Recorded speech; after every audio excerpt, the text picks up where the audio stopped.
Here we are, bottom of the Smash Mountain. Thank you so much to my supporters over at patreon.com/bsmpod, and of course, all the lovely listeners tuning in today to hear from Chape, a Chilean Melee player who is actually calling in from Chile today. Thank you so much for joining me, Chape. How's it going?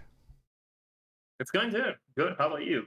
I'm Just doing very good. I'm excited to have you on. I'm also excited to talk about how you are currently, and this is going to be our first topic, you are currently looking for somebody to Bitcoin you up to help you get to American events as well as events in general. I mean, hey, with the Smash World Tour, why not go to Seoul, South Korea? Why not go to Fate in the UK? All kinds of different events coming up, right?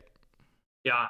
Uh, it's been a while since I've actually been thinking about getting a sponsor, but since the Smash World Tour just gave us and a lot of Melee players the opportunity to appear at a international level, it's like a no brainer to just ask for a sponsor to pick me up, especially after what I proved at the actual Smash World Tour last year.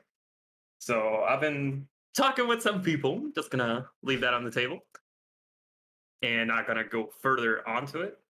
But just talking with people, getting this opportunity that to hit me up with it, and just finding more ways to thrive in international level of play and scenes. So the last time that a lot of the international audience would have seen you was at Smash World Tour. So I guess I'm just interested to hear from your perspective. Unfortunately, I'm not. So this will be something that we'll probably talk about at some point. You are pen pals with Edward Budding, if I recall correctly. So I don't get to hear as much about the behind the scenes for you. But when you came up to Florida to play at the Smash World Tour Championships, excuse me, how was that experience? Is there a story that you remember for that particular week? That weekend was super super good for me, especially because I came in early to Florida, 2 weeks, because I got done with college, and then I just flew in 2 weeks early, and stayed with my father's aunt because she lives there. So I was just okay, I'm just gonna chill there. And that was my first time meeting her since I was 3, so I didn't remember her at all. Wow. So I was there. I went to Walgreens. The first thing I did, and just bought an Ethernet cord, bought these things let me see if I have one right here. I don't have it. To plug in my stuff because we don't have you guys as things to plug in because ours is like this. You guys have Okay, cool. We got South American, we got Chilean plugins for instead of using an Ethernet cord, it's something else. no, it's actually plug in uh my laptop and shit. So just like this. Wow. You Wow. don't have the things there I don't know how to Gotcha. describe it.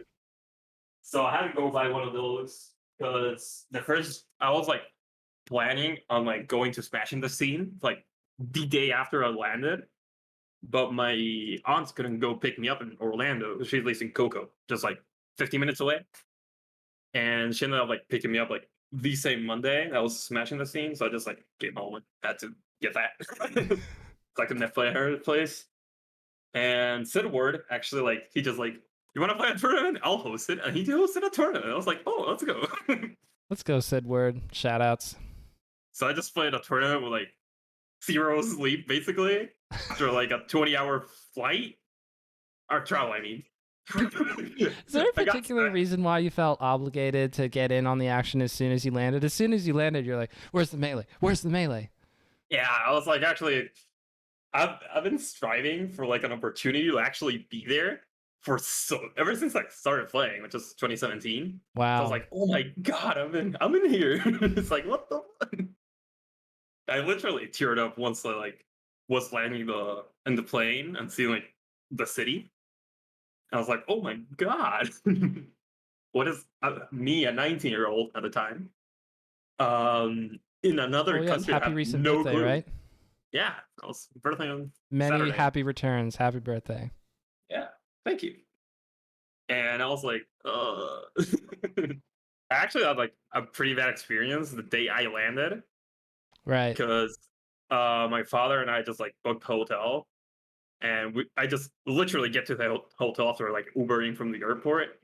I was like, okay, I'm just gonna go chill in my room, sleep, watch like Gallant, because the Gallant was that day. I was like, I'm fine. And then I just can't come in. I feel like the guy in the table that receives me, he tells me like, "Oh, your reservation has been canceled." I was like, "What?" So I just like pick up my phone, check my mail. So that's the first thing I did, and I see like no mail. I was like, "What?" So I have to like call my father with like 10% battery because the actual plane didn't have a USB port. So I was like rocking with 10% of my phone, and without like being able to charge it. And then I'm like, okay, this shit just got canceled. Can we do something? So he's just like, okay, just use my card. I was like, oh, let's go. So I just got another room.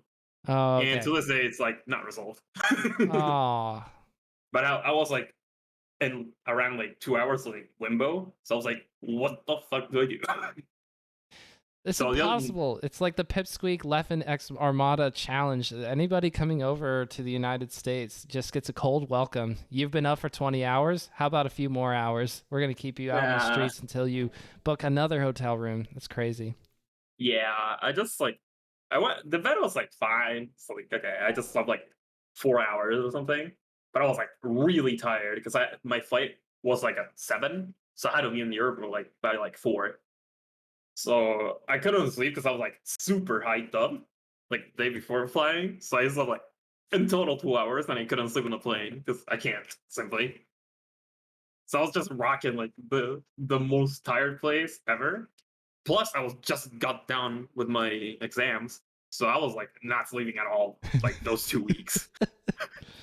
Yes, all before some of the biggest melee playing shenanigans in your life. I mean, Smash World Tour represented a huge opportunity for you, and you've been waiting to come to America. So, what actually happened on that? Think didn't stuff start on Friday? I know that some of it also spilled into Saturday. Some of the pools spilled into Saturday. It wasn't just Saturday pools. I think wasn't it Friday and Saturday? Yeah, it's Friday and Saturday. We got like to the hotel on Wednesday. Actually, I did because I was like already there. Nice. So during that day, I was like just getting to know the hotel and just like walking around. Just turn a corner, I see like EE and Charles. I was like, "Whoa, I saw you on Twitch."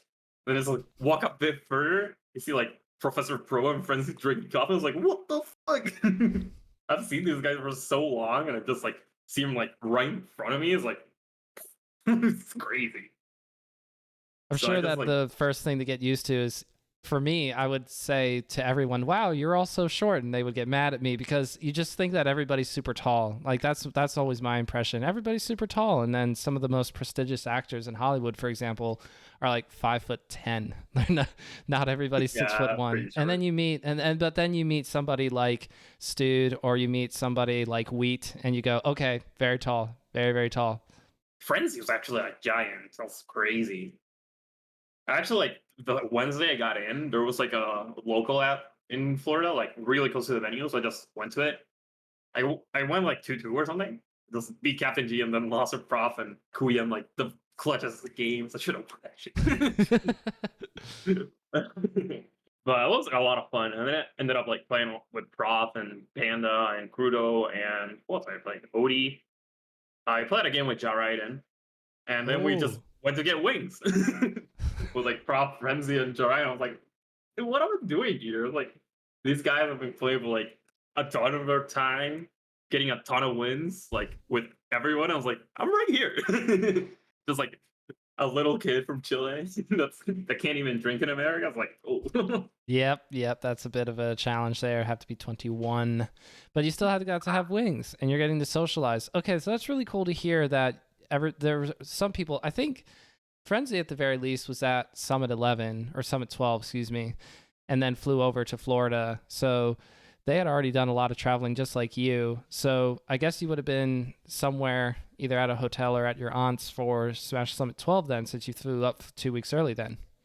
Yeah, I was like at my aunt's place, but I will like actually went out for like Friday, Saturday, and Thursday, just like going to the beach, getting to know like some places there, because probably not gonna come back there for a while. So I had to like get to know a bit. And then on Sunday, I just like chilled out in my room like for like the entire day and watch like Smash Summit 12. It was like crazy to watch. Crazy, crazy event. Yeah. But And then I you were actually thinking to yourself, you're excited to actually get to it yourself. For a lot of people who weren't able to go to Summit 12, Smash World Tour was the next best thing, and especially because there was going to be a lot of people like yourself traveling from overseas to play in Florida. So, who were you most looking forward to meeting or playing against? Did you have somebody in particular in mind for that tournament? yeah, I actually really wanted to play Omson tournament because I don't Ah, know if you yeah. know, my practice friend is HP and he plays Yoshi, and we've playing like 80% of my games are with him. Wow. So I probably have I'm probably the person that has to play that matchup the most. So I was like, okay, let's get the real thing right here. Yeah, you and Shinsuke. Yep. I actually did play Amsa. I played it on Sunday. I warmed him up for Plup, and he told me like you should be beating every Yoshi in the world except me. I was like, oh. I was like, yeah, I know. Well, I'm glad that It's, he at least thought that your Fox was great enough to be able to beat every Yoshi except for his own. yeah, I Is told him I was Amsa gonna not beat the him nice eventually. person that we all think he? No, kidding. Go ahead. I actually, I actually did think I could beat him like in a tournament setting, but it was like gonna be like a bit harder and just like adapting up little things that HP never has done. I was like, okay, those two literally play really similar. So I have like a lot of experience against this style of Yoshi. Cause I don't something that happens like with a lot of foxes that actually play that matchup is that they don't up tilt for whatever reason. And up Oh, tilt literally breaks the matchup. It's like makes it instantly simpler. And I'm like a big up tilt spammer. Like if you see Leffen play that matchup, he just like lets them rip. even though up tilt wouldn't break the double jump armor for a while, you still throw them out because they just thwart Yoshi on the ground. Yoshi can't do anything to get around the up tilt. He actually can't do much in the air, which is like the best part to do it. Right. Like worst case scenario, they'll just like trade with it, and you still win the interaction. Just like Yoshi in the air, no double jump, just like juggle, die. Right. Right. So it's like a really strong tool, and American foxes don't do it. And it's like, okay, why? I even seen Shunsuke not doing it. And it's like really surprising. But whatever. I actually did get to play them, and it was like a ton of fun. But the one player I was like really surprised to play was Plup, because I warmed him up for Pipsqueak, and we played. I was like, okay, I beat Spark 2 hours ago. I can do this. And then he just get like shit on for like 2 hours straight. I was like, wow. You got an up This is how close. You got an up far I close am. good look at two really really good Sheiks. What was one thing that you would say you noticed between the way that Spark played and the way that Plup played? I actually think that Plup is like, I don't know how to describe it. He just does like a lot of feints. Like he does like weird aerials. At least this is the impression I got. Does like weird aerials that you think are punishable, but actually aren't. And you get like insta reversal. Like he does like a bad quote unquote bad bear, and it's like, okay, I'm gonna grab it, and then he just runs away, boost grabs in, and zero touches me. I was like, come on. So I just felt like that for like entire 2 hours. I was like, dude, versus this monster. I guess we should all be thankful that Plup is not a Marth player because that seems to be like a Marth play style put into a different character. Or would you disagree? Um, I don't think so. I think Marths like tend to like zone a bit more, and Plub was like super aggressive in the sense that he just like took space with moves. Like he dashed in like way too much for me because I'm not used to like Sheik's doing it, because Sheik's not a really good character at approaching that much. Right. So like I'm just used to like Sheik's cornering themselves, and I just like get the insta best nair ever, and I just make them explode, So after the which is event, what happened. sorry. Oh, go No, I ahead. was just going to say after the event was over and then you have to go home. I mean, I'm sure for your part, you're not ready to go. You wish you could stay a little bit longer. At the time, we were all thinking, well, Genesis is right around the corner. I was asking Pipsqueak before he went to Smash Summit 12. I said, Pipsqueak, are you going to try to stay until Genesis at the end of January? Because that's what it was supposed to be. And he said, no way. I can't do that. I'm going home after Smash World Tour. I mean, what were some of your like some of your takeaway thoughts, either not wanting to leave or anything else from that weekend that you remember? Okay, this is gonna be something really funny, but I was like ready to go home. Okay, so you and Pipsqueak are in the same boat then, because Pipsqueak's like, Yeah, I can't. No, I have to go home. like I was ready to go home. Like, okay, I can live with this. I just got the best win of my career, and didn't think I was gonna get it. I was like, okay, I can go back and be happy with it. Happens, things happens. Me and HP arrive at the airport with ice. So we just like say goodbye to ice and stuff. We go to like drop our bags. First thing comes, they tell me my flight's for like the other day. No, no, not again. So like I actually call Wee and he tells me, "Oh my god, I'm so sorry." So just like gets me like a lift and I just go back to the hotel. I was like, "Okay, I guess I'm staying in Orlando for another day." And I'm like, "Okay, I can chill today and then go back home, I guess." And then I get room with Pipsqueak and just like watch YouTube videos all day. And then Spark comes in and brings us snacks. But then there was like a local. Me and Spark went. We actually teamed and got third. And then I was like so destroyed from like sleeping 3 hours that I just felt really bad. um, and I have a good time talking fiction, talk to Plum a lot because he was there, and I'll have a bunch of fun at the local, despite like not doing well. And then I just go back to the hotel and we just chill till like the next day, and I just insta fall asleep. And next day, me and Pipsqueak Uber to the airport, and then we just go there. You And the way finally get back home. was like, yeah, and the way back was actually like super complicated because when I go and drop my bags, they told me, "Yo, your flight's 2 hours like delayed. You have like another connecting flight, and you probably won't make it. So we are trying to like switch your flights." I was like, "Come on, not again." So they actually, because it was like raining or storming, whatever, like that thing, and they just tell me like, "Okay, we got your new flight. Tell them to like give you a front seat so you can instantly run towards the other flight." So I get there. It's like 10 minutes late. I just sprint to the gate.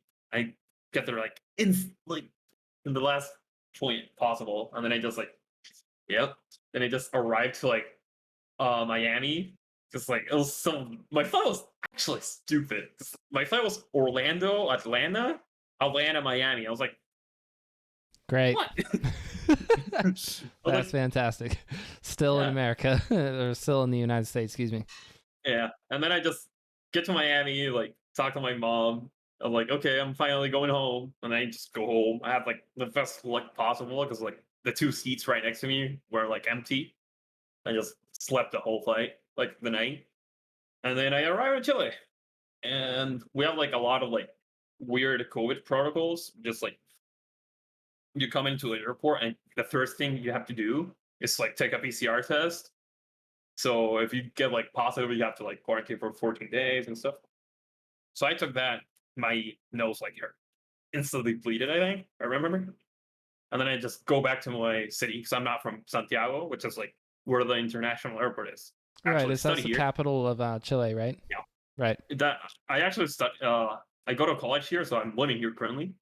But at the time, I was just going home, which Right. is in Coquimbo, which is like 6 hour drive is away from it. No, It's it's like not. yeah, No, the six yeah, it hours of is. driving after flying. But Oh, I actually got like a flight, which is like 45-minute flight, so I just took the flight and got home. woo. Okay, very And then nice. after like excruciating 24-hour travel, I got home and slept like from 1 to like 12, and then I Oh my chilled. gosh, dude. Went.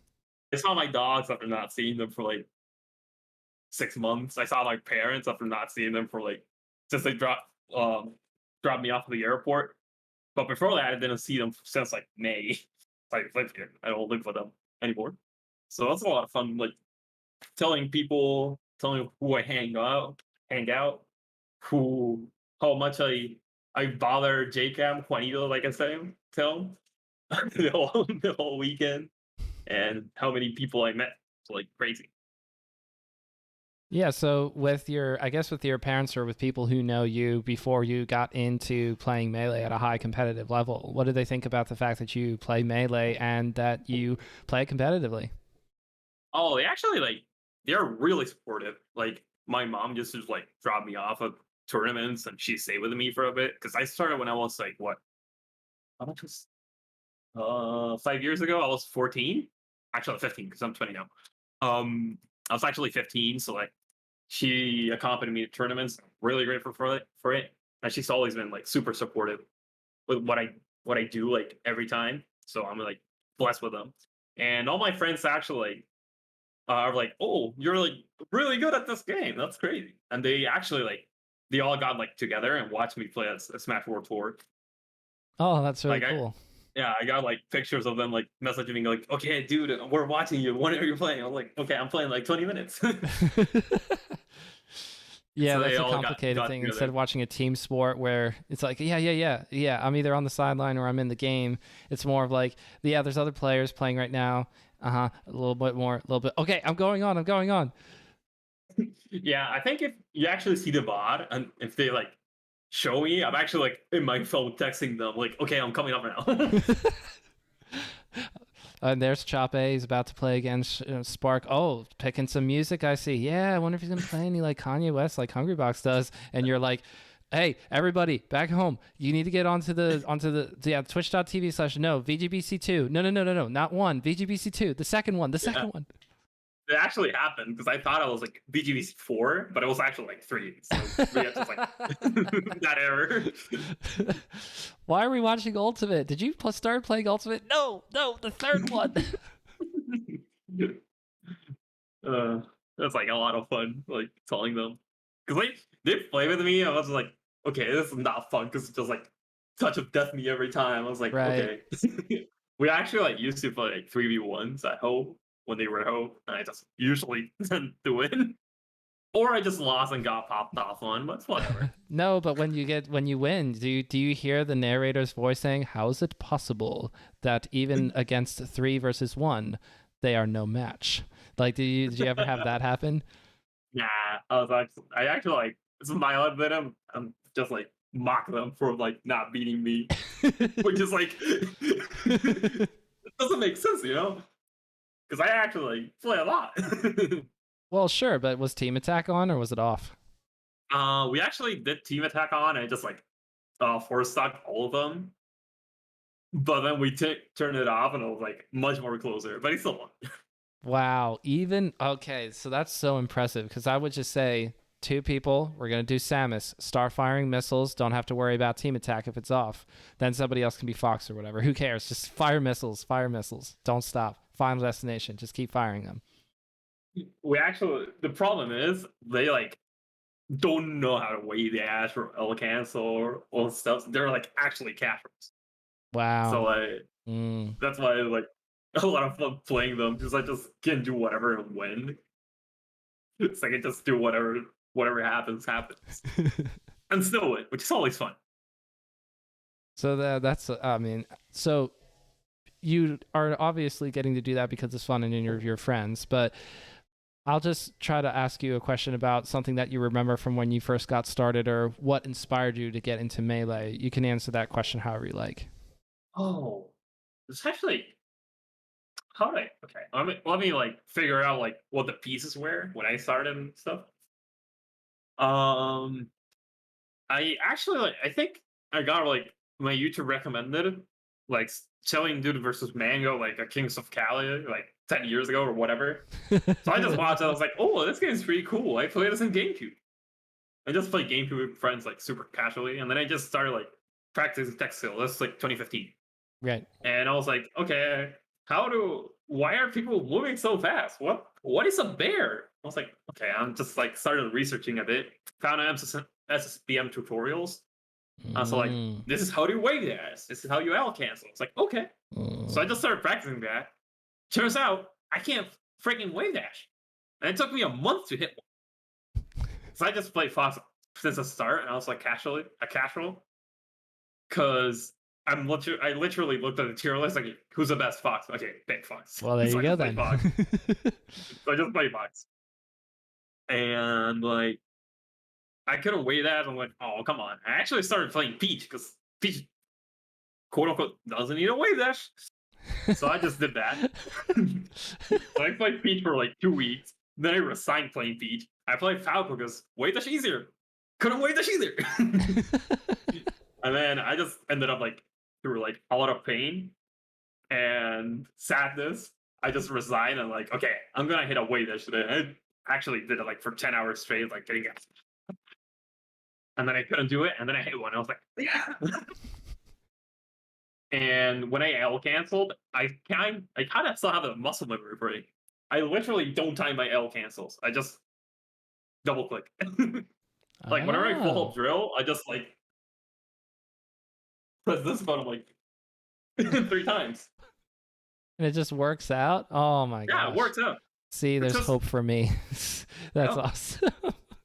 I Because actually that's do that. kind of what I I do do, those except things. I feel like the L cancel doesn't hit. But anyway, that's neither here nor there. Yeah, whenever you like hit someone, it kind of like buffers it, so that's why it works.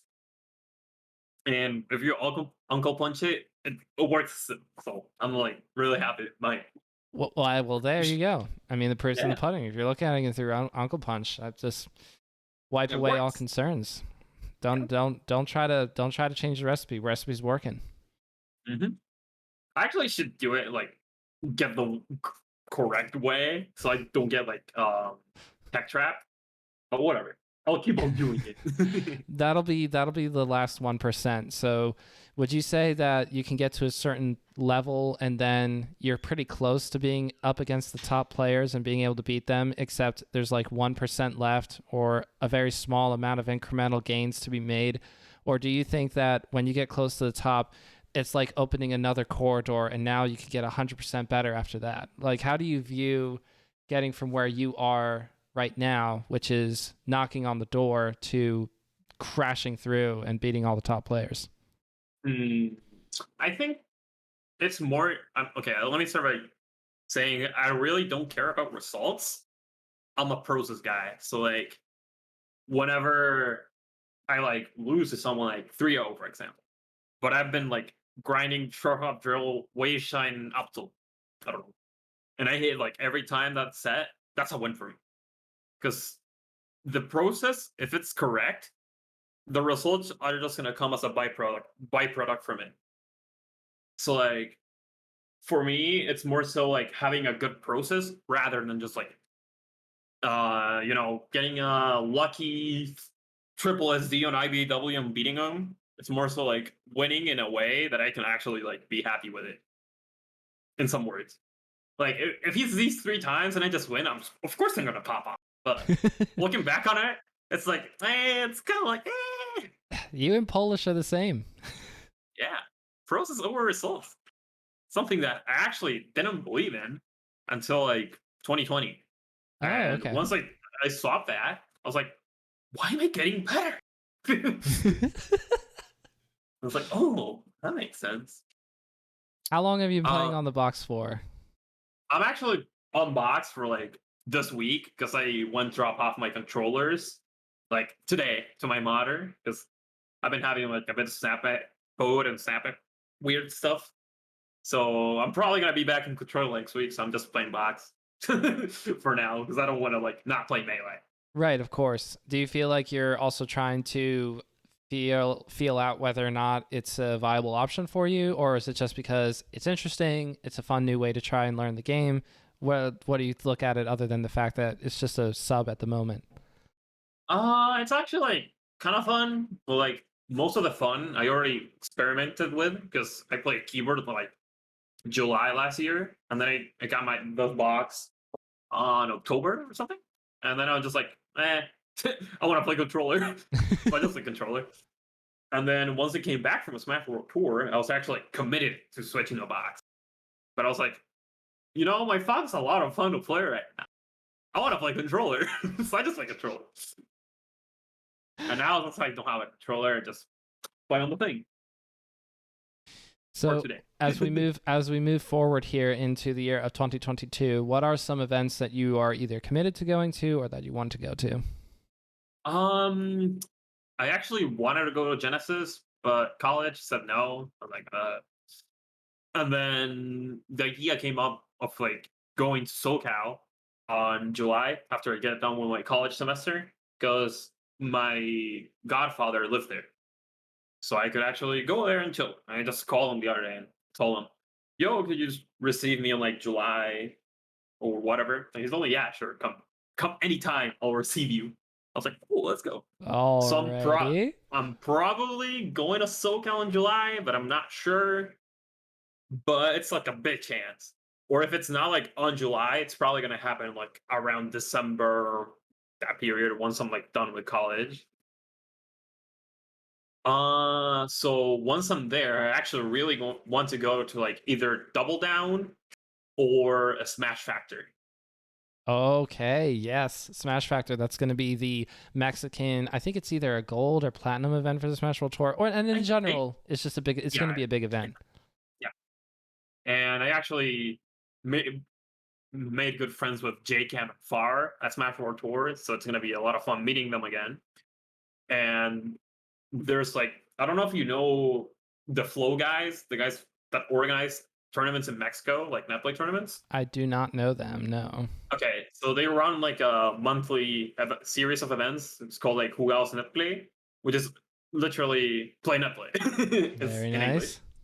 and it's like a tournament open to like Mexico and West Coast, and people play in there, and those guys are sick, and they actually like are like huge stream monsters and come to our streams and watch them.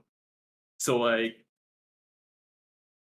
we just made a really good friends with them. We actually had a crew battle against them at like 170 ping that came down to last stock.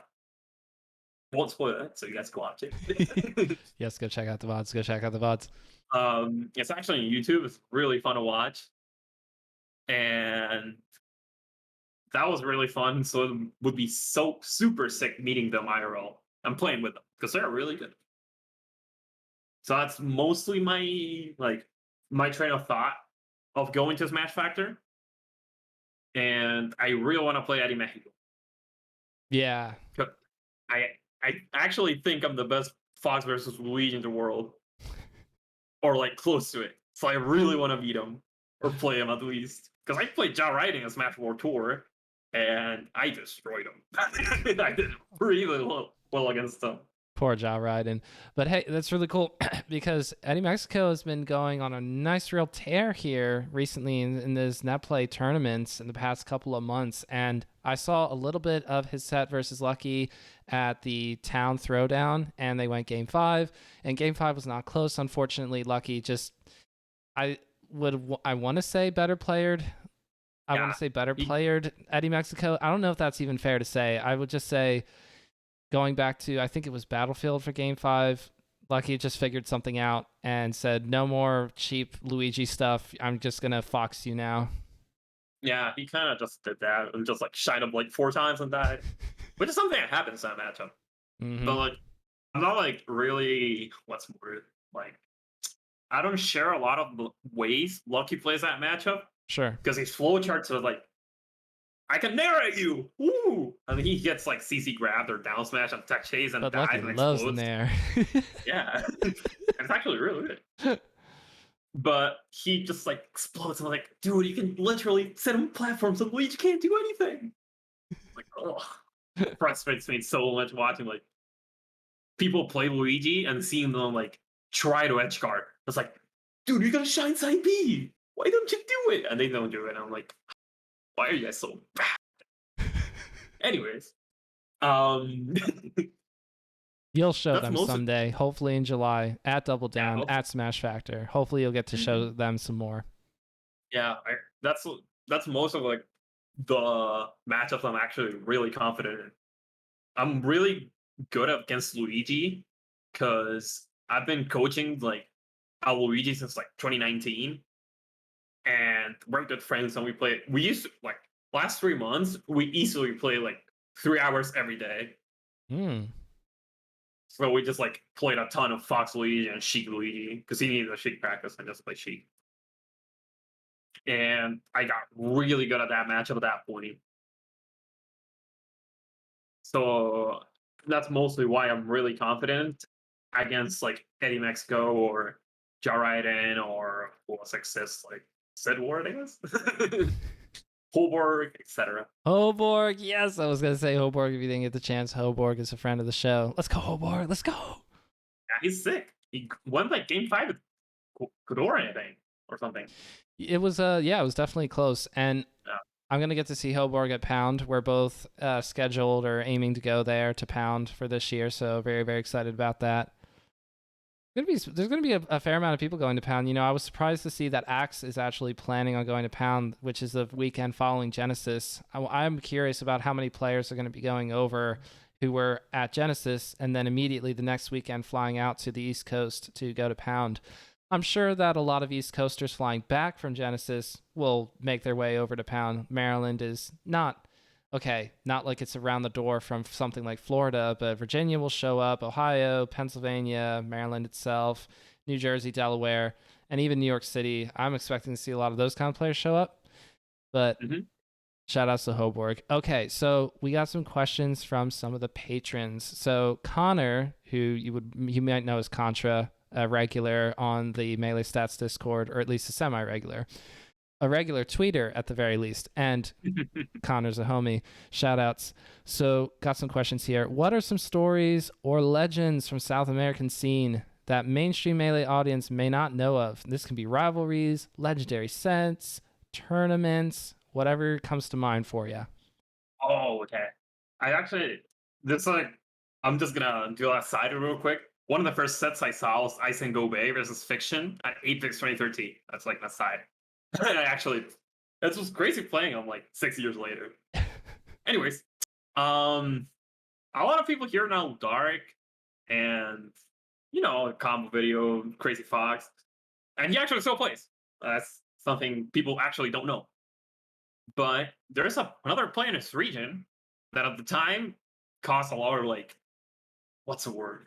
Um, he was like a really surprising player for its era, and since like most of the things happen here in Santiago, melee events, it's correctly assumed it's like the best region because all the players, literally every top player lives here outside like three. So at that time, it was like 2010, 28. Oh, wait, like unprovable times, like I like to say. Uh, the crew of Dark, which is lives in Arica, which is literally right next to Peru. Those guys, like the ones that make Arica Noobs, Perfect Dark, all live there. And there was this one Falcon player named Star. And I think he wasn't at the time, he wasn't regarded as a best player in the group, but he came to Santiago, literally beat everyone and won easily and beat every top player of the era except like the actual number one that didn't attend. And that's like one of the mind-blowing stories of like our scene at the time. What else can I say? Some really good sets actually happened like pretty recently, post and pre-COVID. On 2019, we had like our biggest LAN event in Chile, which was BSB4. That Roche won. Shout out to Roche, the Chilean goat. And the best set came in losers finals between Blassie and Pool. Blassie, probably know him, went to America in 2019, got fifth in Genesis Black, beat Spark, and saving Mr. Lombardi, beat Sora at that event too. Really good player at the time. Probably he was number 2 in the PR at that point, I think, or 3, whatever. And he played Boom. Boom is he's like our quote unquote hidden boss because he barely attends because he has a kid and stuff and barely plays. Competes, I guess. He plays a lot. And he's a really good player. And tends to happen that Blasty and Poom actually played like their entire life together. So coming to a set, you know it's gonna be good because they've been playing for like a ton of time. So they played the finals. It's a really close game 5 set, and it's really good. I actually recommend you guys to check it out. It's a really good set. And I won't spoil who wins, but the set is like godlike. The quality of melee is like, eh, but the actual like intensity of it, it's really good. Um, what else can I say? It's it's probably crazy that Ice and Gobe, the best player in Brazil, has been like number one for like the entire existence of melee. He's probably like the longest standing number one in the world, I'd say. I would say like actually probably stands longer than Professor Pro, now that I think about it. Hmm. Who else are some good sets that happened down here? HP versus Wassy, the last time they played was really good, so that's another good set. I was actually like compiling like the best sets of the pandemic because I'm actually like the stats guy down here. So I All was right, working on let's it. go. I was working on it, but I never got around to finishing it. Um, what else is a good set? I can't quite remember. That's okay. It's Hmm. not a test. It's not a test. I can move on to the next. I can move on to the next question from Connor, which is, what are the biggest differences you've noticed between South American or the Latin American scenes and the U.S. scene? Huh. The one thing that I actually got a bit surprised when I went to America was that people don't commit unless they have to. That's something that really surprised me, because I'm actually a really aggressive player. I was like, okay, I just want to narrate at you, but people just like, I'm not gonna narrate you. I'm not gonna give it for free. So I was like, kind of a shock here, but not that much, because I was actually expecting it to happen like that. But then there's a And difference between an expectation and what you're actually seeing when you're playing it, yeah, and it's different than what you're used to, yeah, and actually like different how to process like that information as it happens right to you. and it changes your Um, timing. of course. Right. The other thing that surprised me was like there were actually like really good peaches up there, Oh well, there you go. because we don't have peaches down here. Well, we actually have two, but it's like one of them They're not there like yet. one of them is like not there yet, and the other one's was like really good at the time. He was like easily top 10 here, but he's like a shiny Pokemon to find on like, and you have to find him on rank. And because he's a doctor, he's like studying like neural something scientist thing South crazy American 2000. mod. What? Yes, something like that. Oh He actually man. looks like Lod. Now that I think about it. Wait. This is Leo. This is the Leo on unranked that everybody can't beat. It's not Actual Lod. Leo. Lod's just Yep. taking credit. And it's like really hard to find him. If you find him, he's playing Link probably. So you just Ah. like have to beat up the Link. So he's like, he deserves a peach, I guess, or something like that. And then you get to play him. And I didn't run into him like for the past 3 months until like 2 days ago. And I played with him like for an hour and stuff. And it was actually really good practice because I barely get to play versus Peach. And I actually went there thinking, yeah, I'm pretty good versus Speed, you know? And then I got to just get rocked like Mom, B-Bats, was rocking me there. Polish didn't really, but it was game 4 and 3 were like, eh. And I put, and then Aura kind of gave me the hands, Salad did too, etc. But I was getting better as like time progressed because I actually had to get a fiction lesson to like know what the heck I'm doing in that matchup. And the fiction lesson was godlike because I took it like a week before I played Polish, and at that time I probably would have gotten like triple three stock. Next week I took a game, so like really happy. There we go. I was like, process, let's go. And Falco's actually shoot lasers up there. That was crazy. That made me hate Falco even more.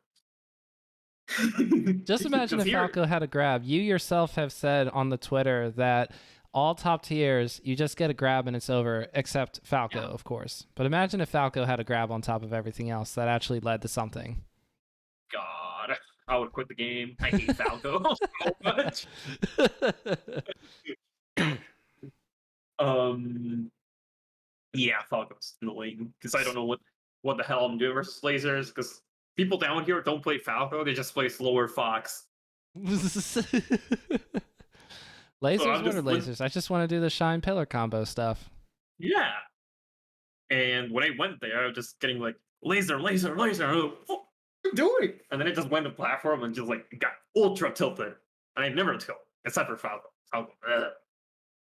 I hate Falco. Brings out something in melee always has to bring that out. Maybe it's a Yeah. floaty, maybe it's a mid tier, or maybe it's Falco. I mean, you never know. So, next question from Connor: who is the one player you haven't faced in tournament that you want a piece of? Ooh. Right now in Chile, it's Blasty because I've never beaten him, but I really think I'm better than him. We don't. Uh, we don't have a good relationship to put in that terms. Mostly because the stuff outside the game. And if you like go to like another country or like in the international space, probably say AMSA, Eddie Mexico. Um, I want my revenge on Panda because he gimped me twice. That one net play set. I want to play Crudo too, and probably Face Roll. That's like all the people I want to play Very that comes to cool. mind right Yeah. now. And I'll adapt this last question a little bit. Name a region aside from the United States where you would want to go to play a tournament, be it a big super major or even just a local. Hmm. I'm actually trying. I've never thought about this. Where Well, would I I want to said the go? United States. You could say Canada. You could say Gommel Nah, or Battle of Canada's BC4. boring. It's too cold up there. Well, it's Too too cold. cold. It's too cold up there. Did you hear that, Canada? Oh. Yeah, too cold. I hate being in the cold because my hands get like they hurt a bit. Uh, Probably say Europe. That's like I actually kind of want to go to Australia. But Australia is like no internet. Or Japan. Japan is always cool. Yeah, I actually probably would go with Europe because you probably can like play with a lot of people there. Because if you go to Australia, just get like Donnie, SA Nick, Davox, Sock, Sora, and that's about it. You don't get like more of those players. But if you go Right. to Europe, you get like insane amounts of players, Yeah. And I and know it's that cool. for you, you love the idea of being able to play against more players. Unfortunately, the United States, Europe, those are two more represented regions than South America is. So that makes Yep. sense that to me that you would want to go to some place where you can get lots of competition. So I also reached out to your pen pal, Edwin Budding of the Melee Stats. So shout outs to Waiting for Game and the Melee Stats YouTube channel, the Melee Stats Patreon, the Melee Stats Monday Morning Marth, the Melee Stats Wednesday Melee. Did I miss anything? When's Melee on Friday? I did say That's a Wednesday good one. Melee. I did say it. Oh, okay. Yes, yes. Shout outs to Uh, Pikachu 942. Okay, Indeed. but oh yes, Ambi. Okay, I'll try to name all of them. We got Ambi. We got Edwin Budding. We got Gimme Dat Wheat. We got Chroma. We got technically Firepuff 12. Shout out to Fire Yep. Nation and Firepuff 12 for being a Melee Stats member. Then we have this person lives in South Korea, I think, but what is their name? Baby. Yes. Mm-hmm. You're missing YZZ 6.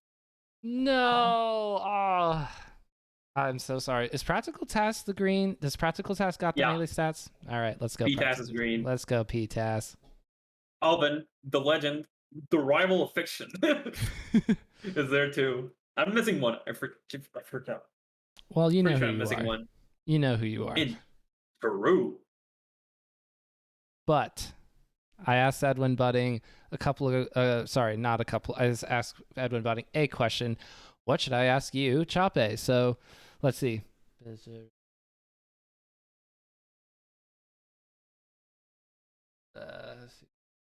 Well, okay, so this is a bit of a big picture thing. With South America being less rich or super ultra populated with melee players, you've been able to do a lot of stuff even just with the resources that you have Slippy, of course, ever since that got introduced in midway through 2020. You've been able to get to the Smash World Tour Championships. And of course, there are events, there are in-person events that you're able to go to every now and again in Chile. So at this point, there's probably a certain amount of you that says, I wish there were more players, I could get better faster. I also, if I didn't have that, I wish I could be in the United States or another place like that, like Europe, where I can have lots of players to play against because I want to get better at this game. Although for you, you were talking about how earlier about how the process of getting better has become really important to you, and it's not just about results. So how do you put that all together? Because there's a lot of different ways you could take it. Do you say to yourself often, I wish there were more players in South America, or do you like what your situation is down there? Okay, let me break it down. I actually told him this. So I actually, once I got back here, I was like pretty motivated because I proved to myself that I can do it, Yeah. but I wanted to do it more consistently. So when I got here, and in comparison to like America, you can just go to mail online, type ECs, whatever, and you get like insta games. And here, just like take like 2 minutes to get unranked, or like an hour for someone to pick up the Discord message and whatever. And in January, I was actually like a super low because I was like, dude, no one wants to play the game, no one wants to get better. Why am I here? And I got to this like really toxic mentality of that. And I was like, okay, I need to chill out for like a couple of days. I'm gonna go drive for a bit. I'm gonna go read Haikyuu, which is my favorite series.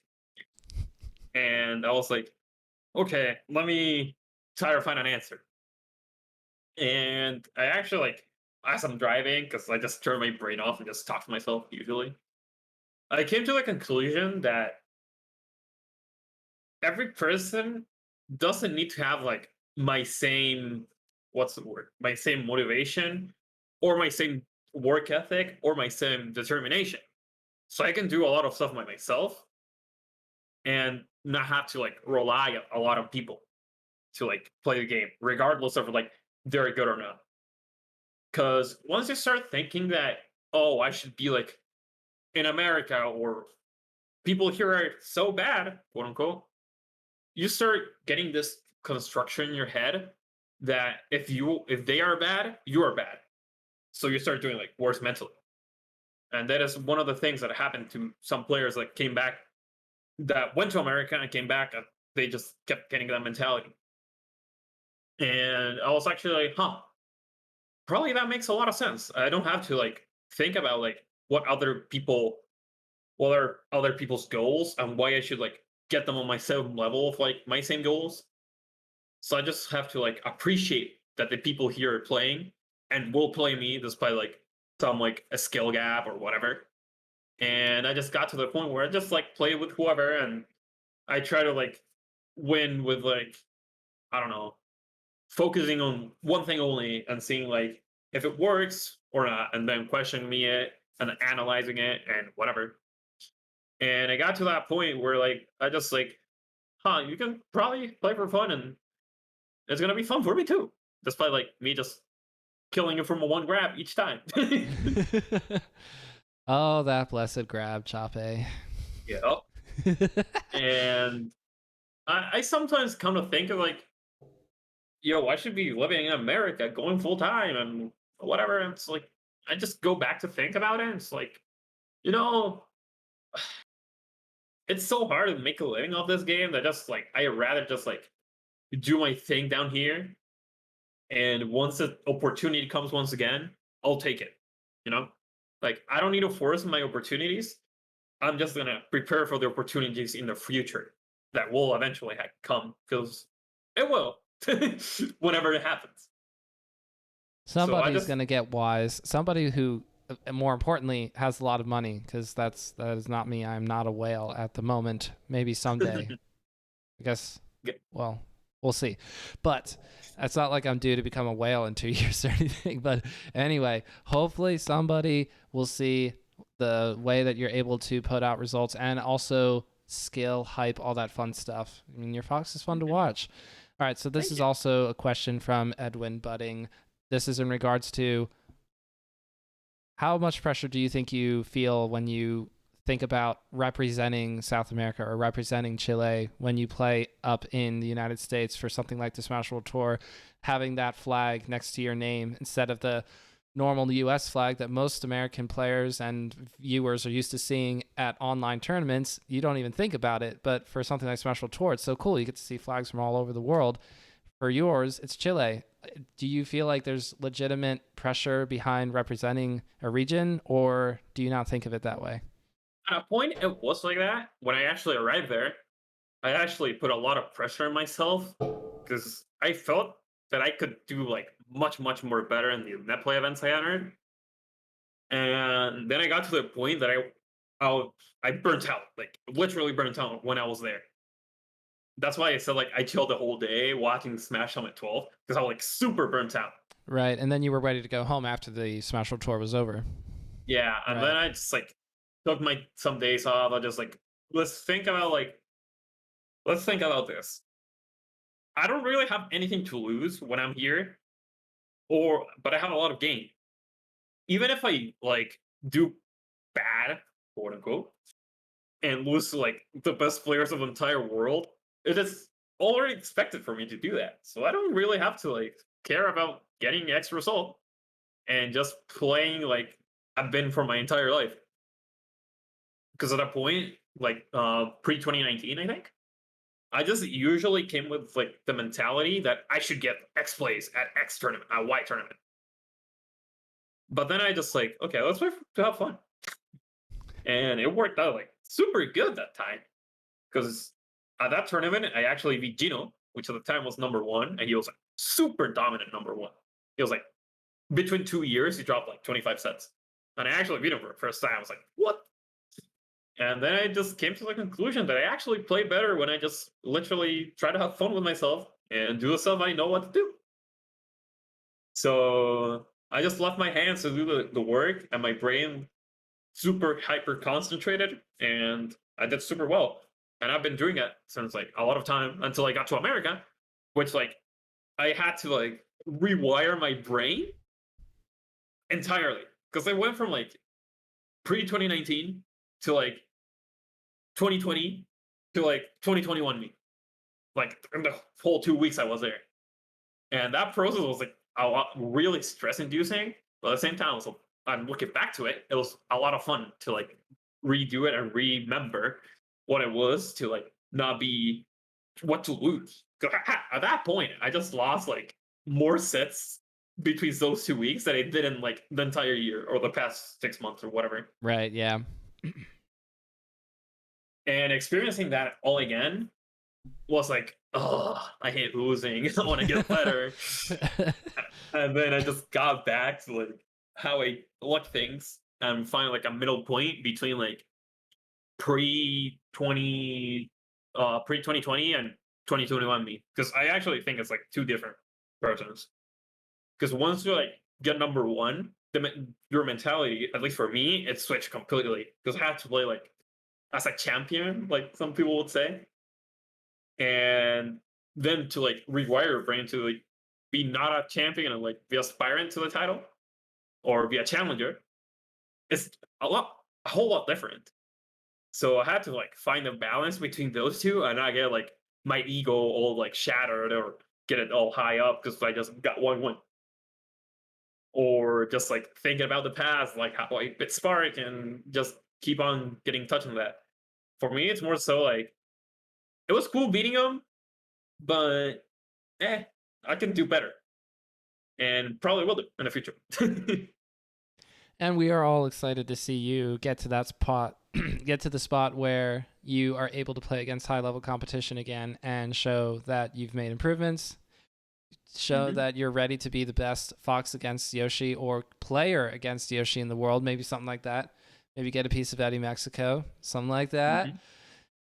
But for now, we're going to have to wait to see you at a US event probably for a little while yet. Look forward to July as a possible time Hmm. where you could get to SoCal. SoCal of all places. Good for you. Yep. Good for you, dude. So hopefully you're able to go through with that. You'll be able to actually stay there with family, and then with the rest of the year, find someone to get in the direction of sponsoring you to be able to travel more. And lastly, for the people who need to know where to find you, please, for Twitter, for your Twitch, tell the people where they can find you. Hit up the DMs for potential business opportunities. Follow me on Twitter and Twitch. It's the same one that's down here. Chape_SSB. I'm really active on Twitter. I actually see it every day. My mail is Discord. and that too.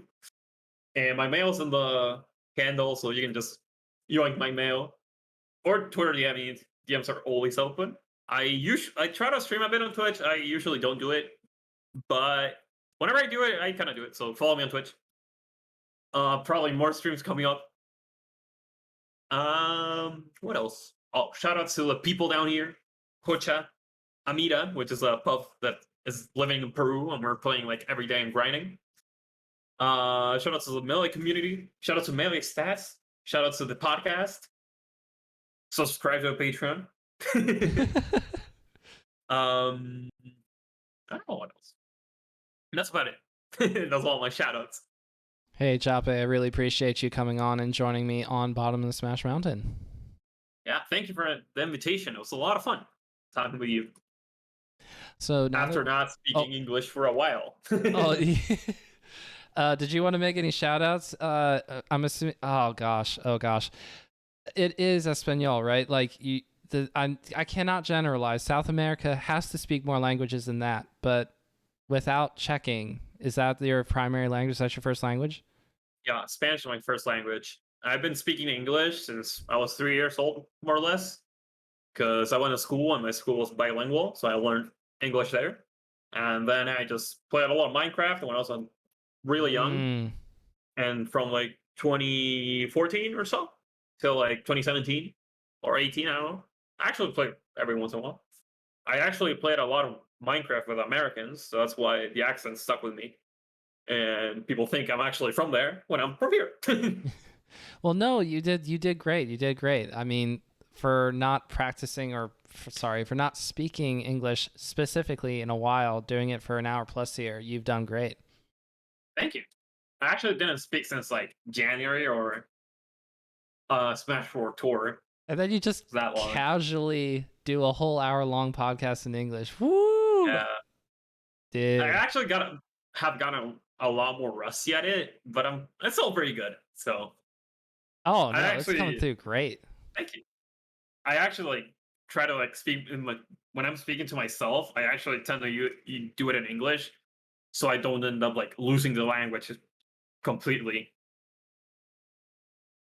And I just tend to think in English or whatever, because English is such a big tool that I just want to keep for a long time. So that's mostly it.